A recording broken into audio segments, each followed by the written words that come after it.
नमस्कार, आप देख रहे हैं जेके 24/7 न्यूज। मैं हूं आपके साथ राजेश कुमार। वक्त हमारे खास कार्यक्रम डिफेंस स्पेशल का, जहां पर बात म्यांमार की अराकान आर्मी को लेकर हम करेंगे। जिस प्रकार से रखाइन प्रांत पर म्यांमार की अराकान आर्मी ने कब्जा कर लिया है, उसके बाद भारत और बांग्लादेश की चिंताएं बढ़ने लगी हैं, क्योंकि इसका सीधे तौर पर असर नॉर्थ ईस्ट पर पड़ सकता है। इसको समझने की आगे हम अपने मेहमानों से कोशिश करेंगे। इसी बीच एक और खबर कि अमेरिका के एनएसए जैक सुल्विन भारत पहुंचे हैं। भारत के एनएसए अजीत डोभाल से उनकी मुलाकात और विदेश मंत्री एस जयशंकर से उनकी मुलाकात होनी तय है। लेकिन बाइडेन प्रशासन जिस वक्त जाने वाला है, चंद दिनों के लिए अब बाइडेन प्रशासन की सत्ता बची है। इस बीच अमेरिका के एनएसए का भारत आना क्या मैसेज है, इस पर डिटेल से आगे बातचीत होगी। साथ ही में बात तालिबान और पाकिस्तान को भी लेकर करेंगे, क्योंकि तालिबान के एक नेता ने पाकिस्तान पे तंज कसा और कहा कि पाकिस्तान का अपना इतिहास क्या है। उनके पास तो ऐसे योद्धा भी नहीं है जिनके नाम पर वो अपनी मिसाइलों के नाम रख सके। इसको भी डिटेल से आगे परखने की कोशिश करेंगे, लेकिन शुरुआत बड़ी खबर के साथ। म्यांमार के रखाइन प्रांत पर अराकान का कब्जा।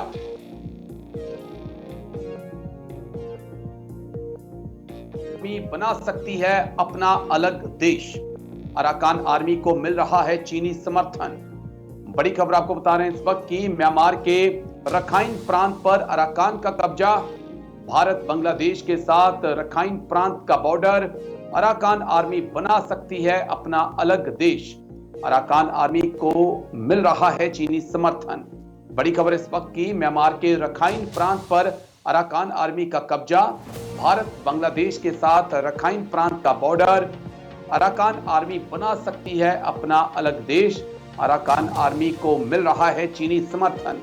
जल्दी से एक बार ग्राफिक्स प्ले कर दीजिए, उसके बाद फिर एक्सपर्ट्स के पास हम चलेंगे, डिटेल से इस खबर को समझेंगे।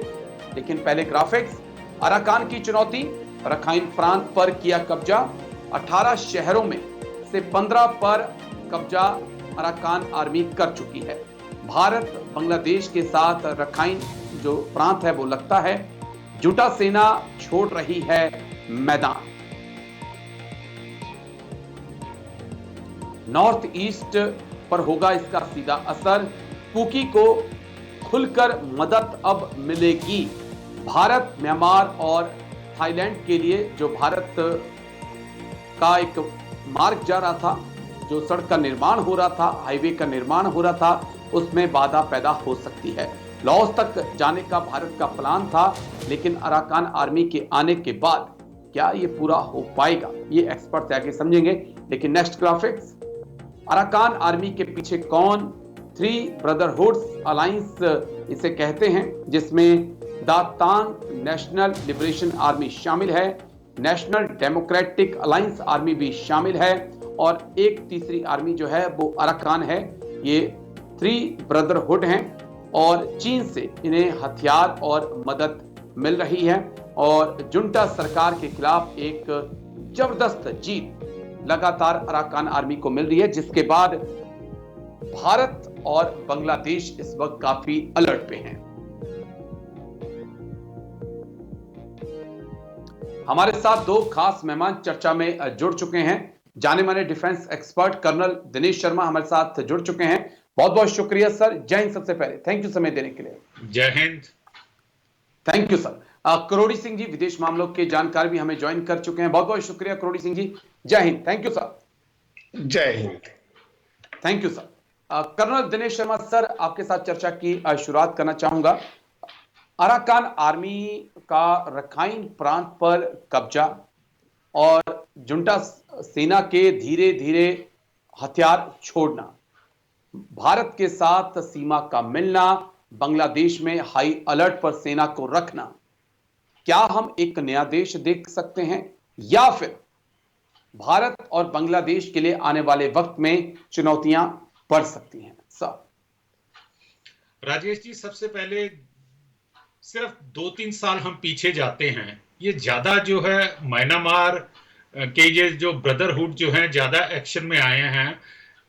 जो म्यांमार के मिलिट्री रेजीम ने जो है तख्ता पलट किया था 1 फरवरी जी 2022 के 2020। अंदर, उसके बाद जो है ये ऑल ऑफ ए सडन जो है, जो जी वेरियस एथनिक ग्रुप हैं जो कि पार्ट ऑफ ब्रदरहुड हैं, इनमें बेसिकली 7 ग्रुप्स हैं, एथनिक ग्रुप हैं, उनकी अपनी सेपरेट मांगे हैं, वो अपना सेपरेट जो है उनका अपना एजेंडा है। तो ये बेसिक प्रॉब्लम होती है वहां से स्टार्ट। अब जो अराकान आर्मी है ये इनमें सबसे ज्यादा पावरफुल है और इन्होंने काफी इलाका जो है मिलिट्री रजीम से कैप्चर कर लिया है। अब अराकान आर्मी का जो है म्यांमार का जो है 270 किलोमीटर का बॉर्डर मेल करता है बांग्लादेश के साथ, और हमारे साथ है तकरीबन कोई 1600 किलोमीटर का। यस, जी अराकान आर्मी के आने से हमारे लिए कुछ चैलेंजेस हैं। एक तो ये है कि अभी तक जो हमारी पॉलिसी है look east, that will be affected. हम चाहते थे कि ईस्ट में जितने भी कंट्रीज हैं उनके साथ हमारे आर्थिक संबंध बढ़े और हम अपना इन्फ्लुएंस जो है उनके साथ बढ़ाएं। आसियन देशों का भी जो प्रोग्रेस के ऊपर है उसके ऊपर भी एक प्रकार का विराम लग जाएगा। हम चाहते हैं कि म्यांमार जो है वो एक प्रकार से strong country as a one country remains, क्योंकि जी फ्रेगमेंटेशन होती है म्यांमार के अंदर, इस प्रकार की उथल पुथल होती है तो ये अफेक्ट करती है क्षेत्रीय क्षेत्र के इलाकों को। चाइना है उसमें, बांग्लादेश है, इंडिया है, थाईलैंड है, उनकी जी उनको भी ये अफेक्ट करती है क्योंकि वहां से रिफ्यूजी जो हैं वो हमारी तरफ आ जाते हैं। अब दूसरा जो बेसिक चैलेंज हमारे लिए है कि अराकान आर्मी से आने कैप्चर करने से जो अभी तक रूल ऑफ लॉ था उसके अंदर थोड़ी ढिलाई आएगी और इसके अंदर क्रिमिनल एक्टिविटीज को बढ़ावा मिलेगा, जिसमें आ जाता है ह्यूमन ट्रैफिकिंग, आ जाता है जी ड्रग ट्रैफिकिंग, आ जाता है आर्म्स एंड अम्यूनिशन की, जो हमारे नॉर्थ ईस्ट के अंदर कुछ एंटी सोशल एलिमेंट्स हैं या जो मणिपुर के अंदर कर रहे हैं उनको जो है सपोर्ट वहां से मिल सकती है। और सबसे बड़ा जो हमारे लिए चैलेंज है या जो हमारे लिए नुकसान है वो कलादान मल्टी ट्रांजिट और प्रोजेक्ट है, जो कि हम जी कलकत्ता जी से इनके सितवे पोर्ट तक आना था, फिर सितवे पोर्ट से बाई रोड जो है हमारे मिजोरम में आना था, जिससे कि हम सिलीगुड़ी कॉरिडोर के ऊपर जो ज्यादा प्रेशर डिपेंडेंसी कम रहता करते उसको हैं कम जी। कर सकते थे। अब ये वाला प्रोजेक्ट जो है ये भी थोड़ा डोल गया है और ये जो है एक चिंता का विषय है। सिक्योरिटी एक मैं ऑब्वियसली ये हमारे सिक्योरिटी लिए कंसर्न बहुत है, बड़ा लेकिन मैं चिंता का मणिपुर को विषय लेकर है। भी स्पेसिफिक बात आपके साथ करूंगा सर। मैं आता हूं आपके पास, लेकिन करोड़ी सिंह जी मैं आपके पास आ रहा हूं। मैं जो चीज आपके लिए आपसे समझना चाहता हूं सर, अपने दर्शकों के लिए और अपने लिए भी, कि जब आंग सान सूची को सत्ता से हटाया, जनरल मिंग जो हैं वो सत्ता में बैठे, सैन्य तख्ता पलट हुआ, उसके बाद ये कहा गया कि ये चीन के इशारे पर हुआ है। अब चीजों को समझाइएगा सर। उस वक्त कहा गया कि जनरल मिंग के पीछे चीन खड़ा है और आंग सान सूची को हटाया गया है, लेकिन अब जो ये अराकान आर्मी है जिसके पास तमाम तरह के हथियार हैं और जो जुंटा सेना पे भारी पड़ रही है, अब कहा जा रहा है कि इसके पीछे भी चीन है और वो जुंटा को हटाना चाहता है। थोड़ा खेल समझा पाएंगे आप कि क्या वाकई में चीन कुछ कर रहा है या आपस में लड़ाई चल रही है और यूरोप की इन्वॉल्वमेंट यहां पे हम देख रहे हैं सब। देखिए, आपने मल्टीपल क्वेश्चन पूछे हैं, एक ही क्वेश्चन नहीं पूछा है।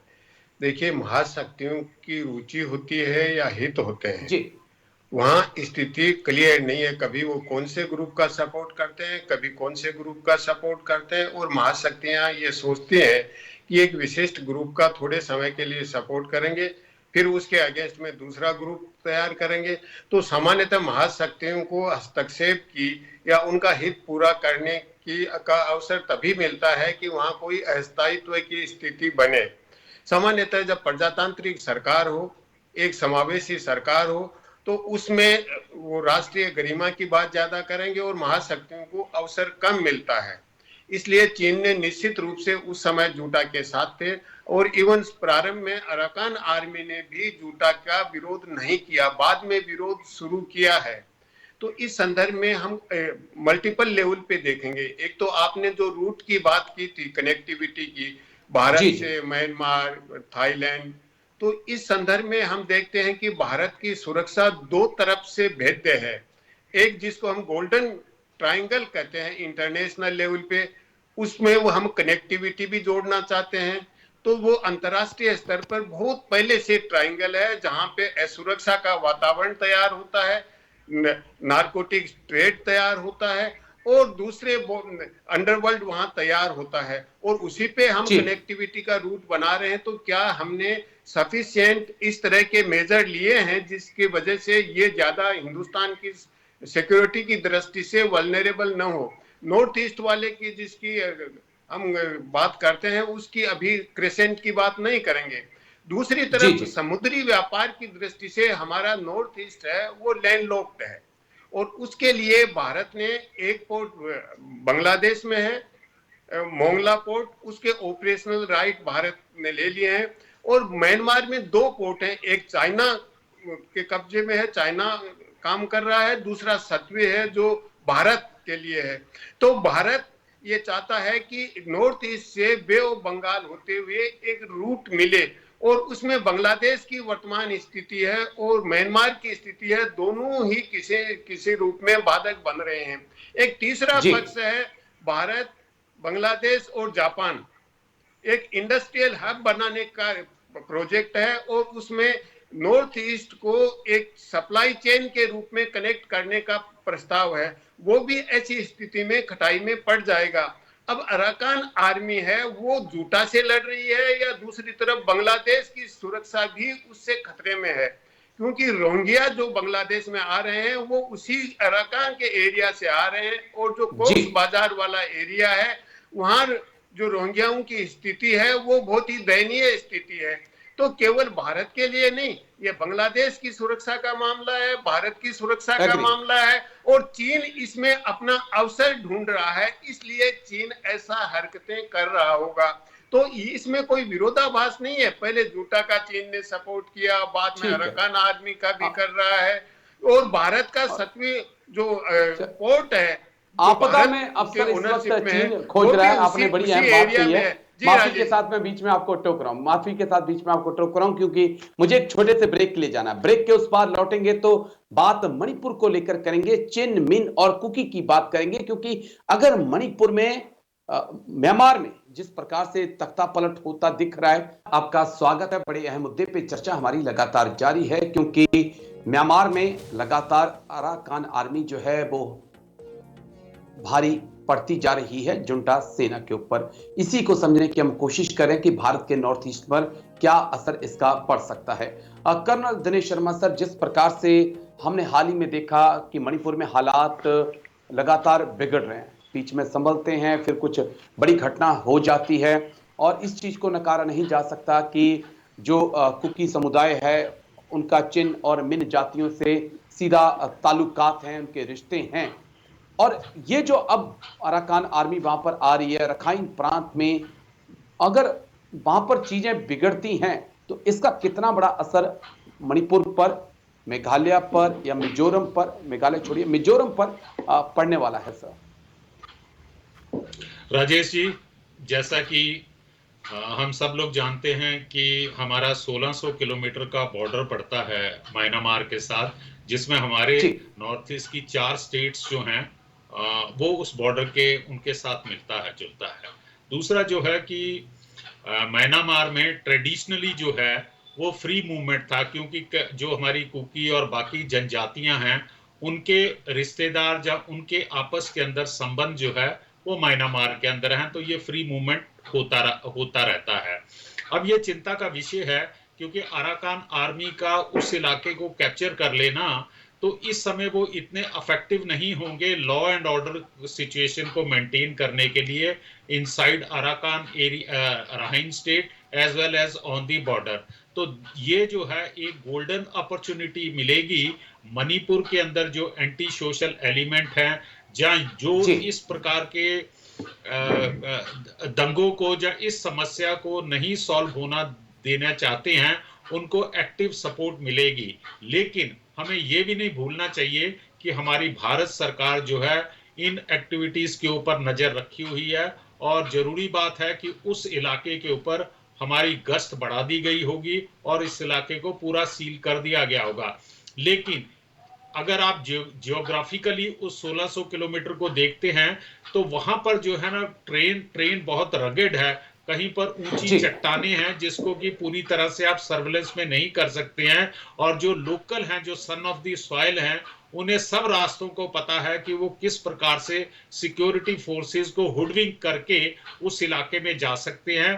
कुछ लोग जो है मणिपुर के अंदर अपराध करके और सिक्योरिटी फोर्सेस के अंडर आने के बजाय वो स्नीक कर सकते हैं म्यांमार में और वहां पर rest and recoup. Number 2, ULFA के जो वहां पर बेसेस हैं या कुछ एलिमेंट्स अभी भी सरवाइव कर रहे हैं म्यांमार में, वो अपने काउंटर पार्ट्स को या जो वो अपने ऑर्गेनाइजेशन को वहां से हथियार सप्लाई कर सकते हैं। एक पॉइंट मैं और ऐड करना चाहूंगा, जब हम बातचीत करते हैं कि चाइना इनको सपोर्ट कर रहा है या और कौन सा देश मिलिट्री सपोर्ट कर रहा है, तो एक इंटेलिजेंस रिपोर्ट आई थी, मैंने जो पढ़ी थी, मुझे ये नहीं पक्का पता कि उसके अंदर कितनी सच्चाई है, एक मीडिया रिपोर्ट थी, सॉरी नॉट इंटेलिजेंस रिपोर्ट। उसके अंदर जो है चाइना जो है अपनी मॉडर्नाइजेशन कर रहा पाकिस्तान पीपल लिबरेशन आर्मी की, तो इस मॉडर्नाइजेशन के दौरान जो पुराने हथियार जो हैं उनको जो है वो दे रहा है या बेच रहा है, और उस प्रकार के हथियार का म्यांमार में और हमारे नॉर्थ ईस्ट के अंदर पहुंचने का भी हमें खतरा है, जो कि हमारे लिए और भी टेररिस्ट एक्टिविटीज को बढ़ा सकते हैं, क्योंकि easily available of arms and ammunition can fuel further देखने को problems in the north east. जी एग्री करता हूं सर, क्योंकि जिस प्रकार से मणिपुर में कुकी मैतेई के पास हथियार हैं और खुलेआम लेकर वो उनका प्रदर्शन कर रहे हैं, वो एक बड़ा चिंता का सबब है। मैं लौटता हूं आप दोनों के पास सर, क्योंकि एक और बड़ी खबर आ रही है, उसके बाद करोड़ी सिंह जी मैं आपके पास आऊंगा। बड़ी खबर आपको बता रहे हैं, भारत पहुंचे अमेरिकी एनएसए जैक सुलिवान, विदेश मंत्री एस जयशंकर से होगी मुलाकात, एनएसए डोभाल से भी मिलेंगे जैक सुलिवान, बाइडेन की विदाई से पहले आए भारत, यह समझना होगा। भारत पहुंचे अमेरिकी एनएसए जैक सुलिवान, विदेश मंत्री एस जयशंकर से होगी मुलाकात, एनएसए डोभाल से भी मिलेंगे जैक सुलिवान, बाइडेन की विदाई से पहले आए भारत। बड़ी खबर आपको बता दें इस वक्त की, भारत में अमेरिकी एनएसए, बाइडेन प्रशासन की होने जा रही विदाई, लेकिन विदाई से पहले भारत में है अमेरिकी एनएसए। जाते जाते डोनाल्ड ट्रंप को क्या कोई संदेश दिया जा रहा है? डोनाल्ड ट्रंप 20 जनवरी को शपथ लेंगे, क्या भारत अमेरिका में कुछ समझौते जाते जाते बाइडेन प्रशासन और कर सकता है?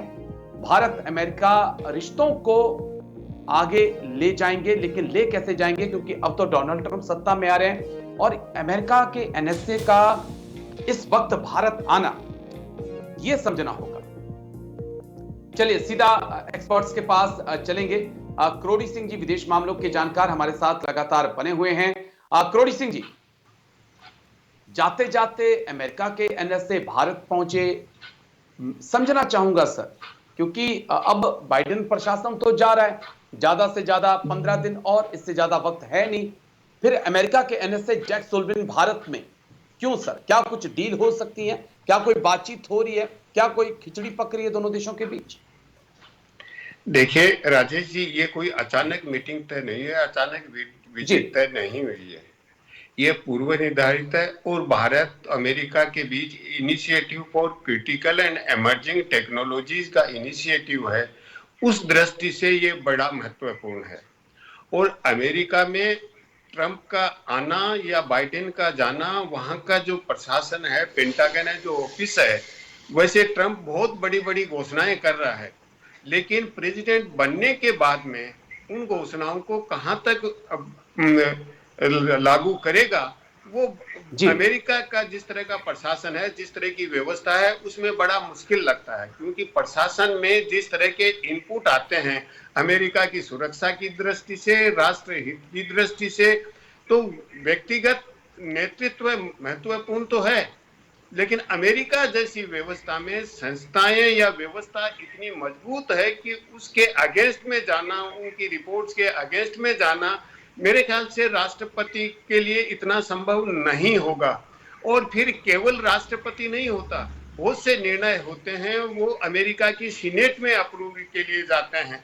तो अभी तो ट्रंप के सामने और बहुत सी चुनौतियां होंगी, अपने नॉमिनेशन से, अपने अपॉइंटमेंट से वो सीनेट में अप्रूव करवाना। एक अन्य बात है, अमेरिका में रिपब्लिकन पार्टी में उतनी सॉलिडेरिटी नहीं है, जबकि डेमोक्रेटिक पार्टी में चुनाव के समय भी सॉलिडेरिटी थी और रिपब्लिकन पार्टी में चुनाव के दौरान भी सॉलिडेरिटी नहीं थी और अब भी नहीं है। तो ट्रंप को अभी तो बहुत ज्यादा समस्याओं का सामना करना पड़ेगा। तो अगर कोई समझौता होता है यहाँ सुरक्षा सलाहकार के आने से, तो उसको ट्रंप शायद बदलने का प्रयास नहीं करेंगे। तो हो सकता है भारत के साथ कुछ समझौता हो जाए, क्योंकि अमेरिका के हित की दृष्टि से एशिया में अमेरिका सबसे बड़ा सहभागी हो सकता है वो भारत है। जापान भी सहयोगी है, लेकिन जापान एक उस क्षेत्र में है, इंडो पैसिफिक में इंडिया सबसे ज्यादा अच्छा सहयोगी हो सकता है। इसलिए अमेरिका की नीति है कि जो इंडो पैसिफिक हिंद प्रशांत वाला क्षेत्र है उसमें भारत के नेतृत्व को प्रमोट करना। और ये जो हिंद प्रशांत का क्षेत्र है ये ट्रंप का ही इनिशिएटिव है पिछले टर्म के दौरान। उससे पहले ट्रांस पैसिफिक पार्टनरशिप की ओबामा बात करते थे। तो ट्रंप खुद चाहेगा कि भारत के नेतृत्व को किसी न किसी रूप में इस क्षेत्र में रखा जाए। हाँ, लेकिन एक सीमा, भारत अगर वैश्विक स्तर पे नेतृत्व का प्रयास करेगा तो निश्चित रूप से भारत की उस एम्बिशन को अमेरिका ट्रिम करने का मुझे एक छोटे से ब्रेक ले जाना है तो ये के साथ करोड़ी सिंह जी। जी जी, मैं एक छोटे से ब्रेक ले जा रहा हूं। ब्रेक के बाद लौटूंगा, मैं इस मुद्दे पर और डीपली बातचीत करूंगा, क्योंकि अब 15 दिन बाइडेन प्रशासन के पास बचे हैं।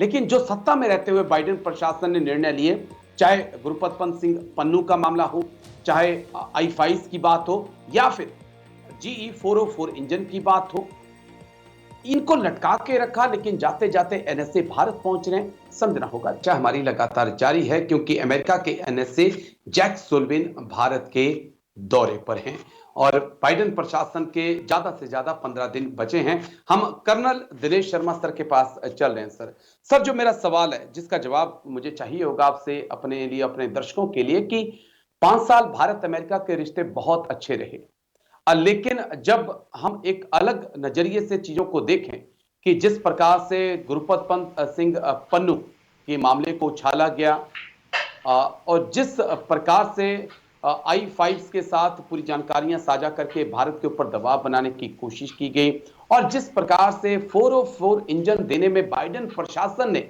देरी की, और अब अमेरिका के NSA भारत के दौरे पर, हम दोहरे मापदंड देख सकते हैं बाइडेन प्रशासन के।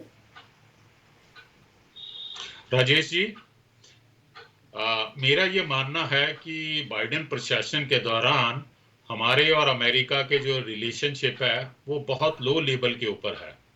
इन्होंने हर बार जो है हमारे इंटरनल मैटर्स के ऊपर काफी टीका टिप्पणी की थी। पहला जो है violation of human right, intolerance regarding the religious minorities. उसके बाद जो है इन्होंने हमें गुरबंत सिंह पन्नू के अगेंस्ट जो है हमें इन्वॉल्व किया। फिर उसके बाद जो है ये जो तेजस के इंजन के लिए हमने पूरी पेमेंट कर रखी है, इन्होंने हमें नहीं दिया।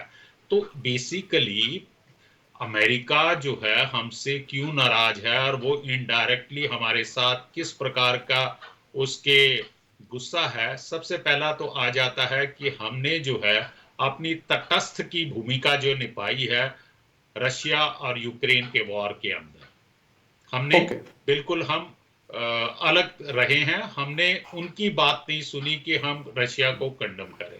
नंबर 2, हमने जो है तेल खरीदना रशिया से बंद नहीं किया, और अमेरिका चाहता है कि हम चाइना के अगेंस्ट एक कठोर स्टैंड लें, लेकिन भारत अपने हितों को देखता है और हम अपनी फॉरेन पॉलिसी के मुताबिक जो है हम हर देश के साथ अपना कूटनीतिक ढंग से अपने हितों को बचाने की कोशिश करते हैं। तो इन्हीं सब कारणों की वजह से हमारे अमेरिका के साथ पिछले 4 सालों के अंदर कोई मतलब संबंध बहुत अच्छे रहे हों तो ये कहना गलत होगा। अभी जो आप कह रहे हैं एनएसए की विजिट, जैसा कि हमारे करोड़ी सर ने बता दिया है, देखिए साहब, जो पॉलिटिकल हेड होते हैं वो आते जाते रहते हैं, लेकिन जो बेसिक पॉलिसीज होती हैं किसी भी कंट्री की, या कॉन्स्टिट्यूशन या रूल ऑफ लॉ जो होते हैं, वो इंडिविजुअल के आने से नहीं बदली जाते हैं। और ये जैसा कि बताया करोड़ी सर ने कि ये जो पूर्व निर्धारित जो है विजिट थी, हमारे जयशंकर साहब अभी गए थे 29 को वापस आ रहे हैं, तो उस समय अभी कई ऐसे बायलैटरल इश्यूज होते हैं जिनको कि आगे बढ़ाना, जैसे टेक्नोलॉजी के बारे में अभी बताया गया।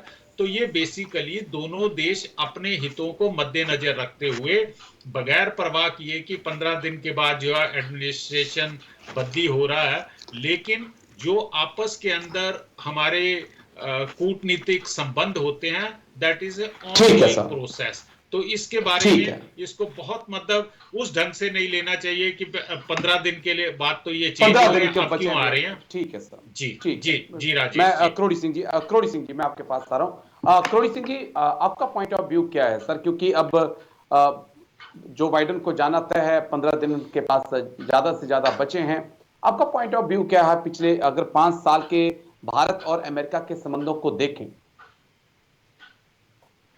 देखिए राजेश जी, दो देशों के बीच रिश्ते होते हैं, उनको हमें व्यापक संदर्भ में देखना चाहिए।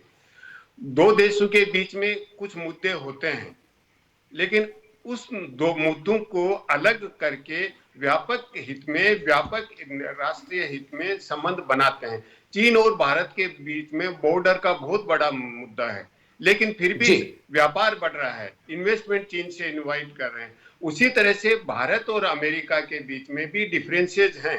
पन्नों का इश्यू है, अडानी का इश्यू है, लेकिन वो प्रोसीजरल रेगुलेटरी इश्यू हैं। वो भारत अमेरिका की पार्टनरशिप है, उसका होस्टेज नहीं बना सकते उन इश्यू को। इश्यू होते हैं देशों के बीच में, क्योंकि हर देश की अपनी संप्रभुता होती है, अपना दृष्टिकोण होता है, अपना राष्ट्र हित होता है। तो भारत अपनी एनर्जी रिक्वायरमेंट के लिए अगर रशिया के पास जाता है या चीन से भारत बहुत ही कड़ा रुख नहीं अपनाता, ये भारत अपने राष्ट्रीय हित की दृष्टि से करता है। और इसीलिए भारत बार बार कहता है कि हम दोस्त हो सकते हैं, हमारी पार्टनरशिप हो सकती है, हम किसी से अलाइन नहीं होंगे।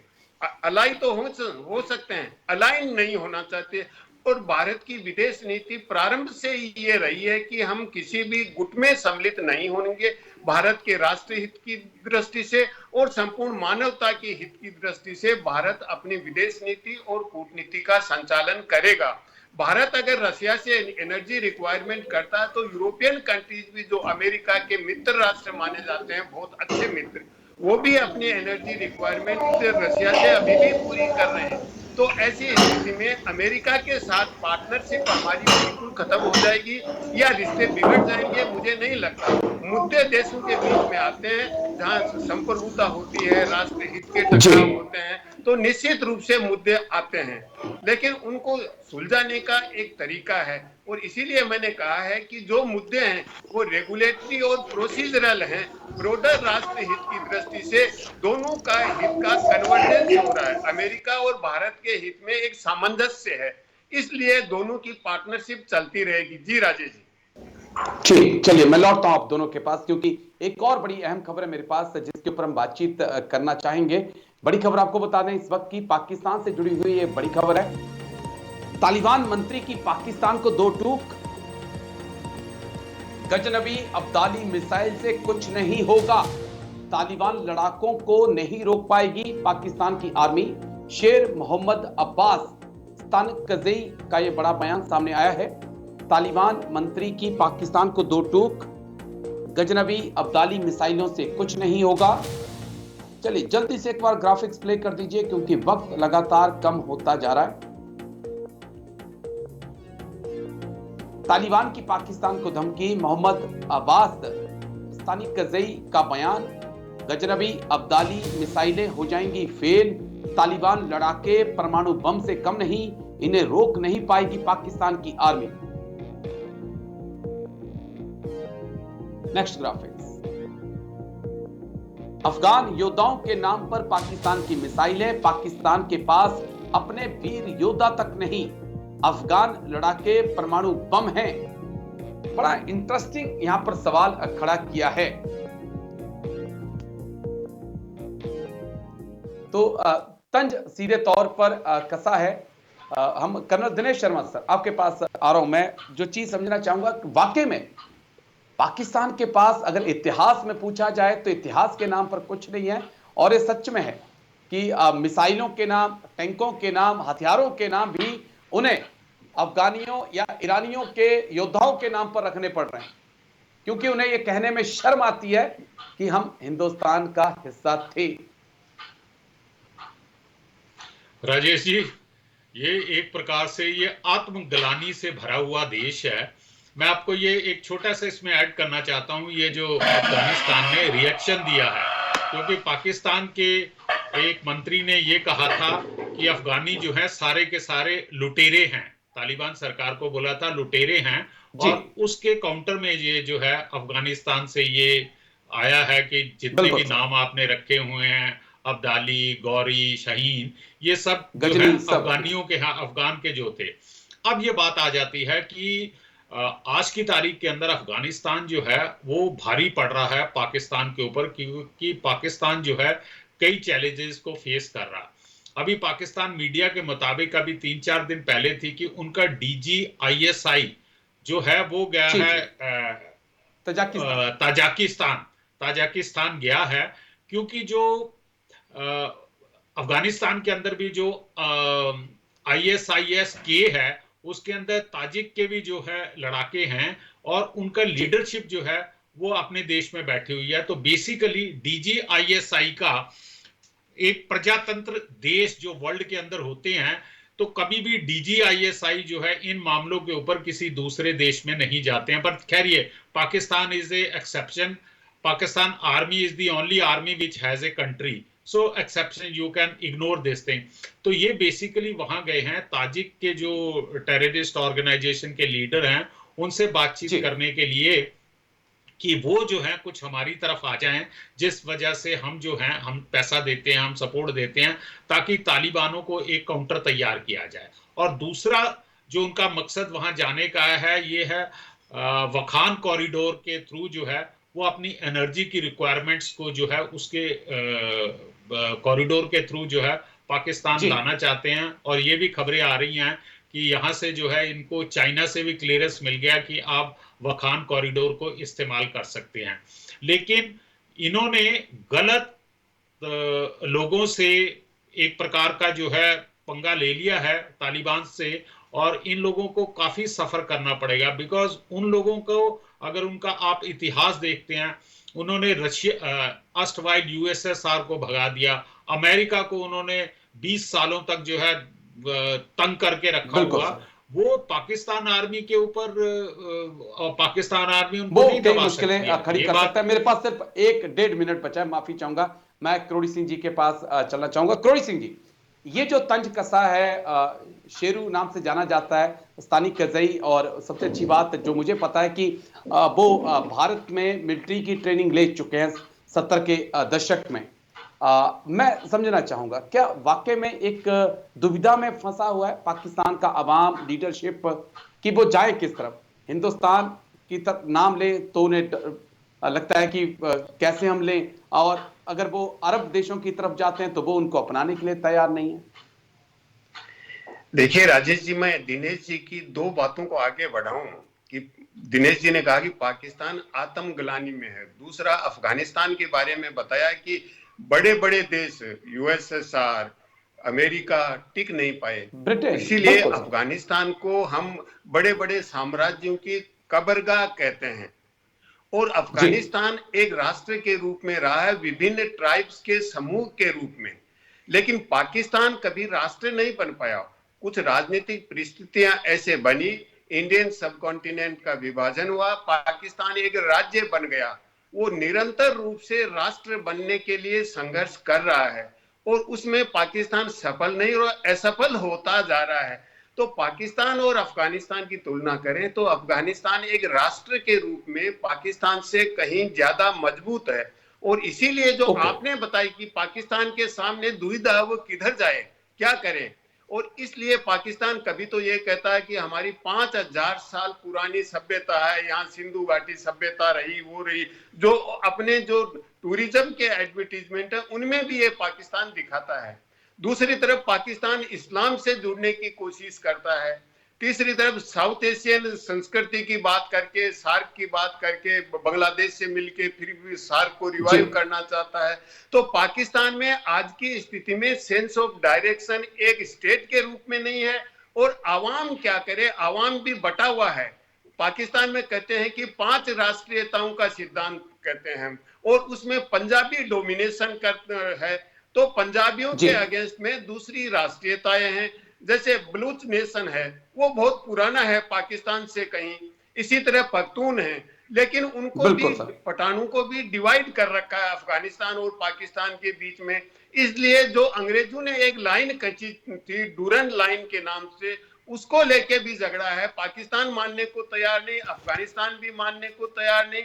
तो इस तरह पाकिस्तान में एक संकट की स्थिति है कि पाकिस्तान क्या करे। जो आपने सवाल किया था वो सवाल पाकिस्तान के आवाम के सामने भी है, वो पाकिस्तानी स्टेट के सामने भी है, और इसमें अफगानिस्तान कहीं ज्यादा भारी पड़ता है एक देश के रूप में। और यही कारण है कि अफगानिस्तान को भी मजा लेने का मौका मिल गया सर। ऊपर इस तरह की बातें कह रहा है। जी करोड़ी सिंह जी, माफी चाहूंगा, समय थोड़ा सा कम है, लेकिन बस इतना कहना चाहूंगा कि यही कारण है कि अफगानिस्तान के लीडर्स को भी तंज कसने का एक मौका मिल गया। लेकिन बहुत बहुत शुक्रिया आप दोनों खास मेहमानों का। कर्नल दिनेश शर्मा सर, बहुत बहुत शुक्रिया आपका। करोड़ी सिंह जी, आपका भी बहुत बहुत शुक्रिया मेरे साथ खास चर्चा में जुड़ने के लिए, तमाम पहलुओं पर इतनी बारीकी से बात रखने के लिए। तो डिफेंस स्पेशल में आज इतना ही, कल फिर होगी मुलाकात, दीजिए इजाजत, नमस्कार।